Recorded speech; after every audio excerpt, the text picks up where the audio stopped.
Hi guys, it's me again, Milo the Explorer. Mag-vlog tayo guys dito sa taniman ng damo farm dito sa Saudi. Ayan guys, mga damo po yan, green na green.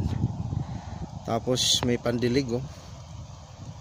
May gulong, may ikot. Ayun, lakas ng tubig oh. Tapos napakalapad na taniman yan guys oh. Ilang hektarya yan. Baka na sa mga 50 hectare siguro to. Ayan guys, yung paligid oh, taniman. Tapos may tangke doon ng tubig. Tapos ayun yung trailer ko oh. Ayan.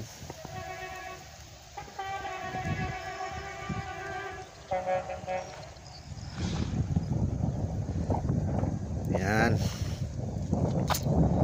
Lakas ng tubig. Ganyan lang oh. Ganda. Pwede kayo sa palay yan. Pag nagtanim ng palay, pwede siguro. Ngayon guys, hindi masyado mainit dahil maulap, umuulan. Pero grabe ang init ngayon guys, umabot ng 40. Ang init. Pero ngayon hindi masyado mainit. May ulap. Ayan.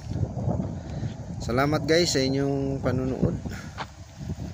At patuloy pong suporta sa aking channel. Ayun guys, desierto po tayo no. Makapagtanim lamang po sila. Pero kailangan merong merong nakabang na tubig. Ayan.